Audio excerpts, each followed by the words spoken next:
Welcome to the Flying Can Ranch on Cedar Creek Lake, Texas. It's a nice, pleasant, probably a heat indices of 105 out here today. I got myself a little shade going. I've had something I wanted to talk about for a while. I've had it, kind of sitting in my lap for I don't remember how long. And before I show this to you, I want you to know that this is not the original finish of the gun. It was kind of wore out. I just polished it down. So just make that clear. So what we have here is a a Benjamin Franklin 250 pellet pistol. And this is in the 177 caliber version. I still got some of that stuff on here. I don't know a lot about it. It looks like it's sporting maybe about a 4.5 inch barrel, and the whole gun looks like it comes in at about maybe 8 inches, and it feels like maybe 2 pounds, maybe. I tried to do some research on this. I wasn't getting a lot of information. Found a lot of for sale. So one unusual thing that I discovered about this gun is that I was very excited when I got it. They promised me it worked and all those good things. When you unscrew this right here, you'll see that if we grab a regular 12 gram, that's what you're going to get. It's going to stick out of there. It's not going to do anything. So, I drove it out, looked inside there. No, what it really takes is an 8 gram CO2. So, it's pretty good, interesting history about the CO2s, and that'll drop right in there. You can cap it up. So, by way of comparison, there you go, 8 gram, 12 gram. But you can still get these.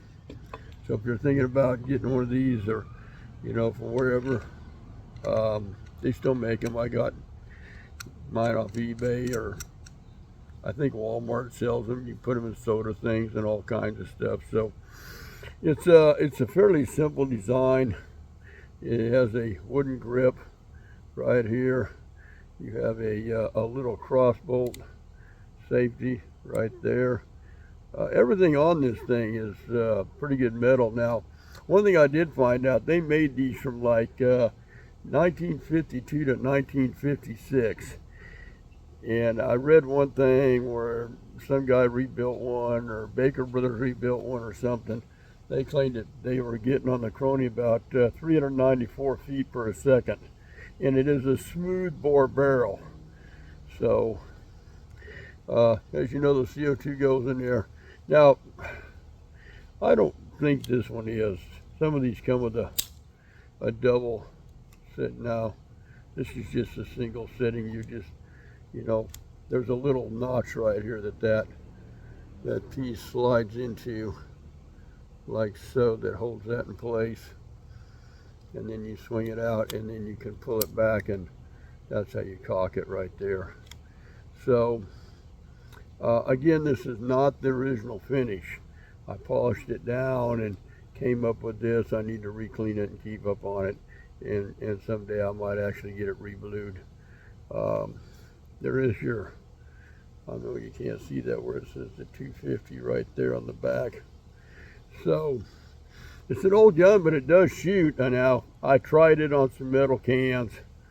It put a pretty good dent on them, but it didn't puncture a hole in it. As far as I can tell, the sights on this, a very small blade, pretty much just for elevation. I haven't found a way to make it go for windage. I punched out a bunch of soda pop cans with it, but that's about it. I dented some good metal cans. It put a pretty good dent in them. But got my hands on this. I was hoping to have something else roll. I do have something else coming in. And at the same time I got this one, I got a really nice pump version. Pretty old, and it was working good. And just like that, it wouldn't hold air. So I'm hoping to send that off to Baker Brothers, see if we can get it resealed, get it looked at, go from there, and do something with that. Also got my hands on a Hatson supercharger. It won't cock. I don't know if it's the spring that's in the trigger mechanism or on the sear. Again, that's going to have to go back to Hatson. We'll get that fixed. I do have the 177 caliber version of that, but I don't have the 22, and finally got it, but it didn't cock, so we'll get it fixed. So, but I wanted to share this with you. It's pretty unique. Again, not the original finish, just polished. And the BenjaminFranklin 250 177 caliber pellet pistol. And if we get this uploaded time, because I might have to run off the Wild Blue yonder yet today, business related, I'll do a shooting review with it. So let's hope we work it out. I've got another one I want to review with you that I got my hands on. Works pretty good. And I've got a lot of things going on. So that's how we do it at the Flying Can Ranch. And hopefully we'll get this put together and we'll get it off to you. So boom, we'll catch you later.